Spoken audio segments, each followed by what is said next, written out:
All right, good afternoon, everybody. My name is Belaya Mandela. I'm an organizer for CRS, and I want to thank you for being here for our teach-in today.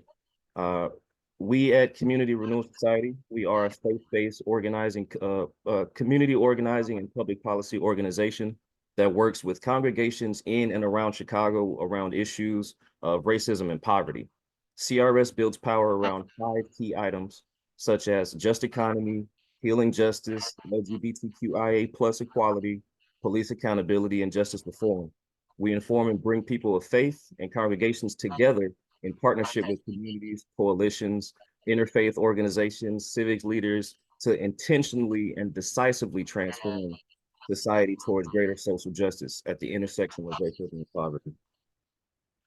This month was Second Chance Month. Second Chance Month focuses on the fresh start, potential to thrive regardless of being impacted by the prison industrial system and ways to end permanent punishments post incarceration. This month benefits Black and Brown Indigenous communities by heightening awareness around the often ignored struggles of reentry. And we want to highlight as much of the heartwarming stories of reform that we can. Our belief that each of us is made of God's image and worthy of mercy. And that's what motivates CRS to advocate for the individual's right to being fully free. So today we have two presenters who work in the reentry space. So allow me to introduce our first guest speaker, Mr. Robert Murphy of Hope House.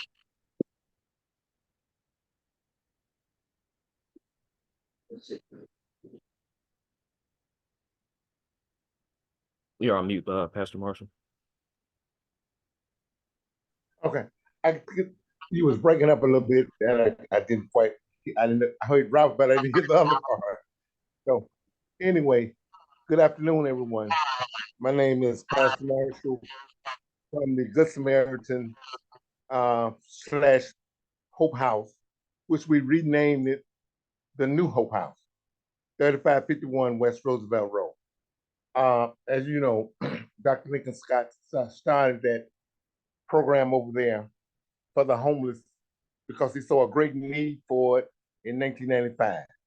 After he went and saw one of the tenants went up in the building without any heat or any food, and they froze to death.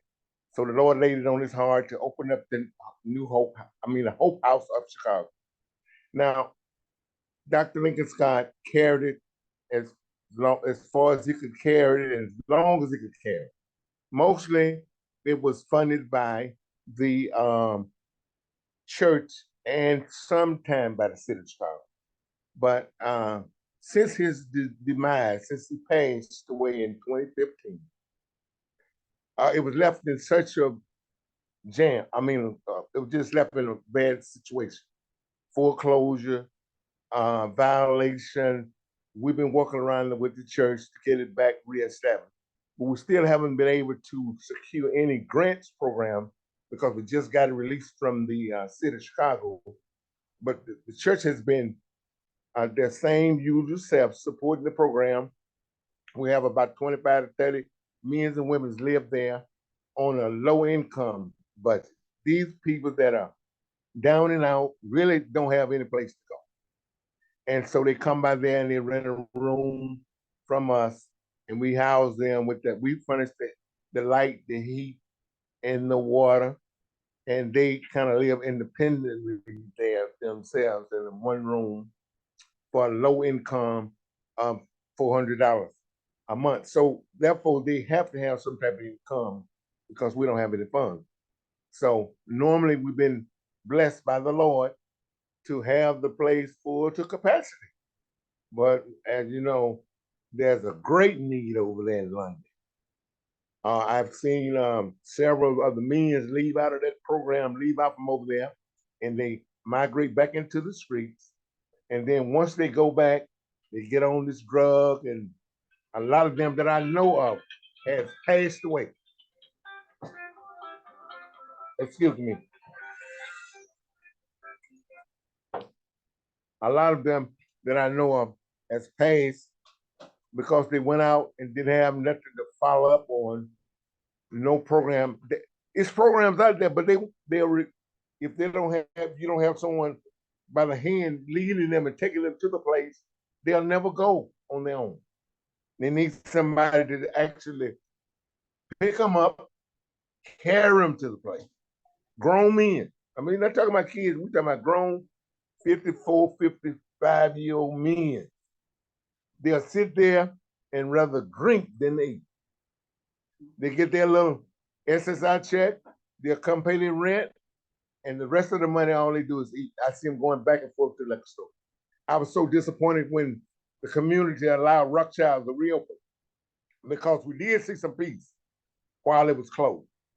But since they didn't reopen back up, two of the tenants has died, and it's from drinking too much. And I said, so we need some other type of program. And I was talking, and I said, well, maybe if we can get it out, that we're still doing work over there. We're still helping the community out, but we just operate on a small budget. So if anyone, the Lord lay on anyone hard tonight after we get off of there, and you feel led to stop by and just take a tour and to see what you can do, or maybe how we can connect together and see how we can help the community. Now, I have a lot of the guys want to come in. Every day I get a stack of letters from the prison. Every day, just about. Because Dr. Scott used to allow them to come in with the state program. We don't have those funds, so I have to turn them down. One or two may come in. I have two on the waiting list now. They have to get their SSI or some type of income reestablished before they can come there. They have to be cleared of the house arrest.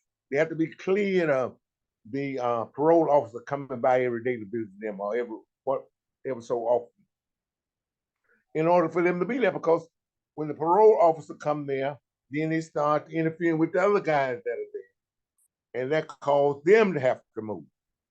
So I kind of limited to it. We go through it and find out which one of the guys, or if any of them, we can take from the reentry coming from prison. But I do have two that are on their way there now. They just finished up with everything. It was out south at a halfway house on ankle bracelet. I said, you got to wait until you can't come here on the bracelet because you won't have access to our phone to for your movement and all of these kind of things. So we don't have that type of thing set up for them. We just we make basically working, and as we bring them in, they have gone to some type of program. They say they are clean, but when they get there, I'm noticing now about a month or two, they slipping back into their drinking, and some of them I don't know. I heard trying to get into the drug, but we monitoring that real close. We're trying to keep the drug and violence up out of the place. So if anyone see that maybe that they can come in and we can kind of network together and get some programs started together, we welcome that. We welcome you. That's all I have to say on tonight. Amen. Amen. Thank you so much, Pastor Marshall. That was an inspiration, especially to hear, that's what they need. That's what they need to be able to come to the spot and recover. So our next thankful guest is going to be Pastor Deric Caples of reentry, Illinois. Hello, everybody, and thank you all for allowing me this space of time to talk with you. I am the statewide organizer for Live Free Illinois. We are a faith-based organization that works in the intersection of public safety and criminal justice reform. And so I just wanted to share with you all some of the things that we have been involved with, some of the things that we are currently doing in the area of reentry, with this being Second Chance month. I celebrate as one that needed a second and a third and a multi. So this is a powerful month. So I just want to start with telling you some of our advocacy work that we are involved in. We're involved in a coalition on a national level that is fighting to repeal the 94 crime bill, which is a bill that has unfair tactics, which cause mass incarceration to grow. And so we are working on that coalition on a national level. On a statewide level, we're working with a coalition, working with clean slate legislation. What clean slate legislation is the automation of expungement and record sealing. The statistics say that 2.2 million people in the state of Illinois are eligible to have their records expunged or sealed, but they 1 in 10 go through the process because it's such a long, drawn-out process, because it's such a tedious process.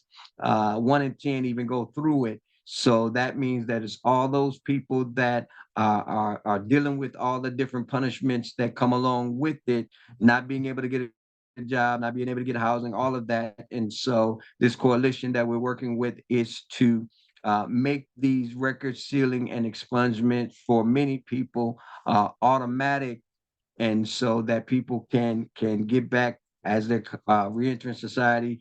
They can take care of themselves and their families. So this bill has passed in 12 other states. We're looking for Illinois to be the 13th state. We also have our sister org is the Coalition to End Permanent Punishments. And so we work along with them to, in the Fully Free Act, to there's over 1,000 permanent punishment laws that deals with housing, that deals with education, that deals with parents' rights, all type of things. And so we're working to advocate that these laws are removed from the books as well. So that's a lot of the advocacy work. We were happy to be able to take over 200 people down to the state capitol this month. Those people were clergy. Those people were just as impacted individuals going down to make sure that their voice is heard and that their representatives know that this issue is important to them. And so it was a very encouraging thing to see that many people banding together for rights that should be available to everyone. So in the area of our hands-on work, we have a decarceration fellowship. This is where we engage individuals that are about to be released, about 6 to 3 months or so about to be released, and we begin to work with them on transitioning out. And then once they're out, they can apply to continue with the fellowship, which we paid them a monthly stipend for a whole year. And during that year, we work with them on job readiness. We work with them on how to present themselves. We work with them on various skills. We even work with them on how to become great organizers to continue the work that we are doing. So that is they're actually about to have their graduation next month for this first cohort, and then we'll start the next one. So that is just really hands-on helping individuals as they come home. Also, with our partnership with Coalition to End Permanent Punishments, this month being Second Chance Month, we hosted 2 expungement and sealing events where we had over 150 participants to come. We had lawyers there. We had people there to help walk them through the process of getting their records sealed and expunged. So that was a very exciting events that took place in the month of April. Also, we have what's called our community healing resource centers. And what these do is they're all about helping people deal with the trauma. So people that are coming home, they got all of these things, traumas, things, situations that have taken place, and we help walk them through how to deal with that. It's case management, it's counseling, it's educational things around trauma. So we have 13 different sites throughout the state of Illinois, and we work with individuals, direct trauma, indirect trauma, families of those that have been released. And so we just that's our healing justice area. And I'm trying to think of, and then lastly, we work also in congregations, faith-based institutions to develop what's called justice ministries. These justice ministries are congregants within the congregation that work to help folk as they come home as well. We started one program where we're actually helping justice impacted individuals walk to entrepreneurship. You know what I mean? You might can't find a job because of the barriers, but maybe God has placed something in you that we can grow and that you can be able to own your own. And so we really try to help individuals all the way from fighting for unjust laws to really walking them through step-by-step ways that they can go forward. So thank you. Hey, thank you so much, Pastor Deric. That was amazing. So now I kind of want to open it up to the group. Any thoughts or anything to share, or specifically, has anybody or your family been affected by incarceration or had the need to use the resources? I wanted to open up to the room for any thoughts. Hey guys, my name is Alina, and my stepdad was an alumni of Hope House back in 2007, and had success re-entering with the resources given there, temporary housing through Ezra Homes associated with Hope House, and subsequently employment. So we've benefited as a family from those resources and had great success in the program. All right, thank you. Anyone else?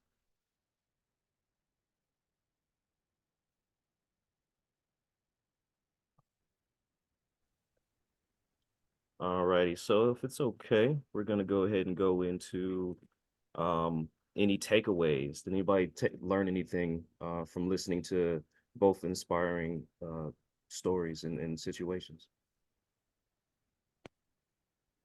from our speakers? Hello, can you hear me? There you are, you're coming. Okay, I didn't know my mic was on, and I hope you guys didn't hear me rattling in the kitchen. However, my name is Karen Castleberry. I'm Belia's mom, and I work for I Am Able, and we're located in Chicago on Roosevelt and Holman, and I work in a program called 590. 590 is our program is entitled Wellness Heals, and Wellness Heals, we support people who are going through trauma and crisis for a period of about 30 days.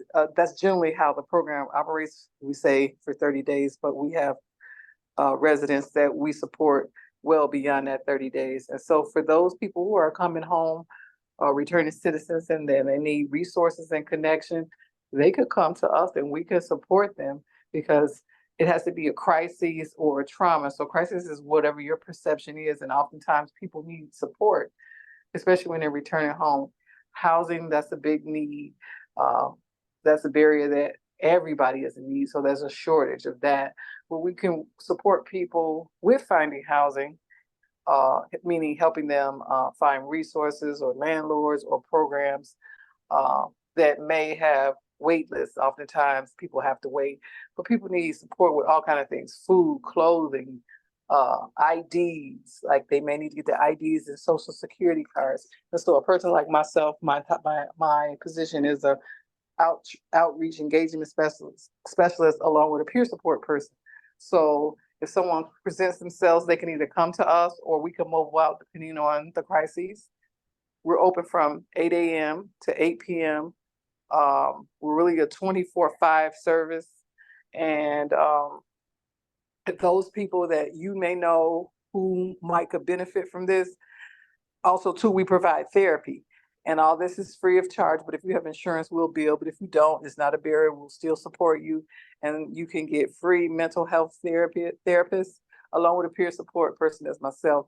And then after a while, feel you've conquered, you've obtained some things on your journey and you still need some support, perhaps maybe therapy, you can transition to our clinical side at I Am Able, where there is no time limit on that. So I just wanted to share that it's not just for returning citizens, but it's just for any residents of the North Lawndale area, 606-23 and 24. We generally don't turn people away. We try to support them and connect them, if they're not even from the area, to other 590 programs where you could get the support. And I have a flyer that I could perhaps electronically send to Belaya, and if you guys want, you could reach out to him and he could share that with you. And then I also like to share that we're having an event on May the 31st, which is the last Friday of the month. So the three speakers that spoke, and if you have programs that you need resources for, or you want to share with the community, I would also send Belaya that flyer that you could share with your residents or your participants about the event. But even if you want to table the event to share your resources to make the community aware that you exist, then that's available to you. And to my neighbor at Hope House, we're just right down the street from you. You're on Central Park, we're on Holman. So it would be good to do a collab and to be able to support the residents of this community. And that's it. That's all I have. And if you have any questions, I'm available for that. All right, thank you. Any other takeaways or? Yes, this is Pastor Marshall. I would love to connect with you because one of the tenants did come from down in Will. You probably remember she's a handful, but she's still there. I can't get rid of her. Janice Clark is perseverance, and I want to send her back there so she can maybe get some type of assistance with this alcohol problem. And I have several of them. So is there anything there that would help? I heard you say mental health. Alcoholism is mental health also, but it comes under a different category. So would you be able to help with that situation?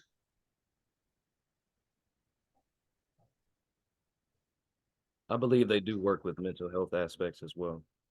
Okay, I'm sorry, I had to find the mute button. Well, how anything works with mental health, that person has to perceive that they need some help and support, and then they present their scenario or their situation to us, and we can connect them. Now, if it's therapy that they need, we do have therapists, and we do have a specialized therapy for those on, I'm not for sure if it's alcohol, but I know she has a special certification for drugs, and she supports people with that. That's on our clinical side. So I guess I would say she'll come and call and do an intake, or she can come to the wellness center. We can have a conversation and see where she can best fit. We don't turn anybody away. We definitely want to support them, even if it means finding a program, a detox program, or a long-term support system for her. We should be able to help. And I just had one last question. Do you have anyone that you could maybe, because I'll probably have to pick them up literally and bring them down there. They would never come on. I was just wondering if you have anyone, if I could get them all in one of our conference room, you could have someone maybe you could come by and maybe talk to them. Well, we do mobile out. We do mobile out. So we do mobile out. Well, we'll have to get together. Okay. Yes, good. we can talk. We can talk. All right, thank you. You're welcome. Hi, everyone. My name is Brian Young Jr. Really happy to be in the space. I'm an organizer at Community Renewal Society, and thank everyone for what you've shared. Pastor Deric, Pastor Marshall, also Mrs. Castleberry. I wanted to just maybe ask a question to the group in general, because I think it's a really good question. For anyone who had family that was incarcerated, how did that maybe affect your family in general? Yeah, how did that, what was the impact that it had on your family? Specifically when, I was growing up, I think at 10 years old, we got news that my uncle was actually going to get locked up, and he was actually serving life in prison. And I remember at the time, like, it was kind of, surreal, because at that point I only had, known my uncle for, well, I had only seen him like probably like 3 to 4 times in my life. And it was just so stark to hear that my uncle, like at that point, would just not be able to be free and stuff like that. And so I think, the thing of like reentry and stuff like this, like I really love this concept, because I just imagine, even my uncle served life. I just imagine how many people in my community will go into jail and will come out of jail and not have those really successful programs, or those sort of containers to be able to get them back up on their feet. And so, like, I just wanted to share that, but just to ask the group, like, how did incarceration maybe affect any of your family?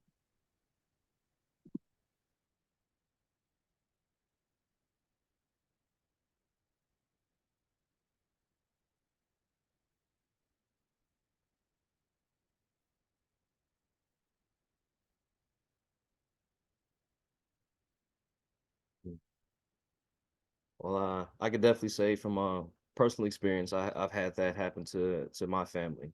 So my older brother is currently incarcerated now, and he talks all the time about, when I come out, these are the resources I'm gonna need. This is what I'm gonna need to get back on my feet, and he's really happy and excited about it. So for one, it was heartbreaking to see him leave, and to not have him for the better part of like 15, maybe 18 years now. Um, but we're looking forward to him trying to come back. And then once he does, he's about to get a business started. So he's looking to, start truck driving. So he has a whole dream. And, it did affect me a lot, uh, to see him still passionate, to see him, ready to make a overall change and reenter society smoothly and not have to go through any struggles that he did to get in there in the first place. So I'm personally affected by reentry, and I can't wait to see him come back and shine.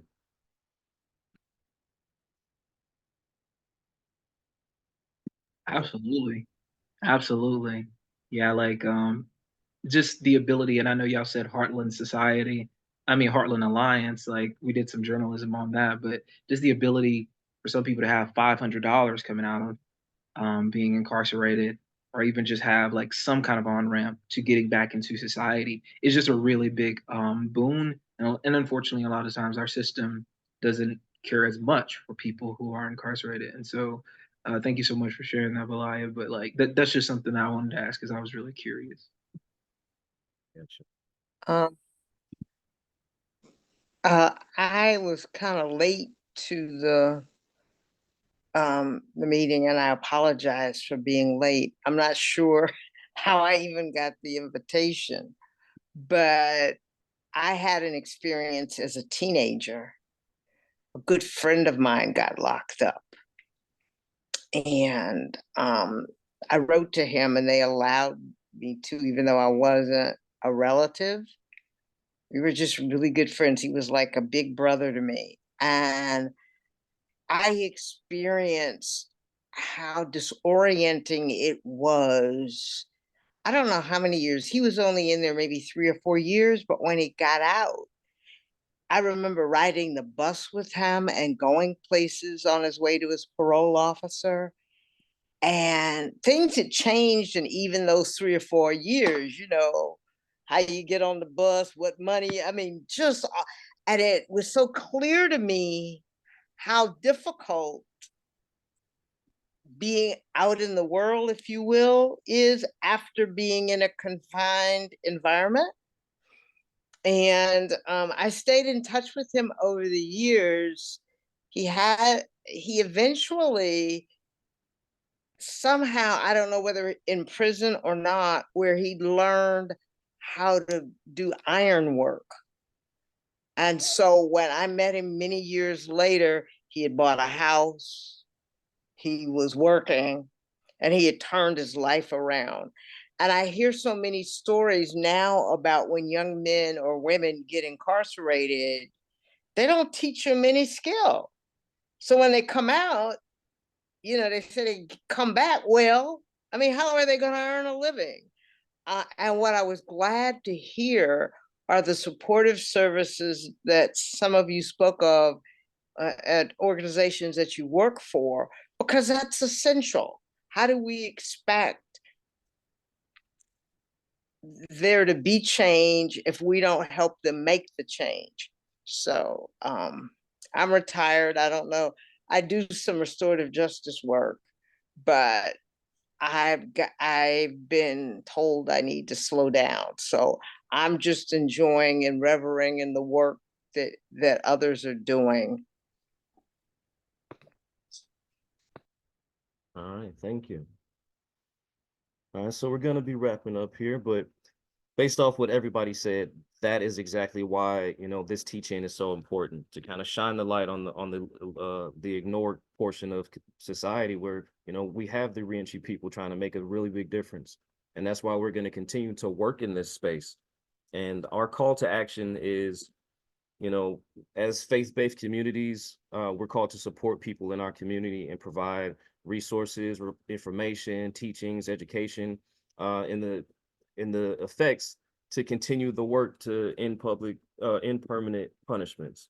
So I want to thank you all for joining us today. This has been eye-opening for me, and hopefully for everybody else sitting here today. And let's continue that fight. Let's continue to work together to cause and affect change that we want to see in our community. And if you guys want to, you can always email me and I will put us more together. Like, we could either do this community space again, or we can get together and figure out how to get you guys a table or two. So I want to continue that effort in supporting you all, because you guys are doing an amazing job. So thank you to our speakers, Pastor Marshall and Deric Caples. Can I get a round of applause? Thank you for having me. It was truly a pleasure to be in this space. All right, guys. Thank you all. Thank you for having Pleasure me to have you, also. Pastor. Thanks to have you, pastors. Yeah. Until next time, everybody. Thank you.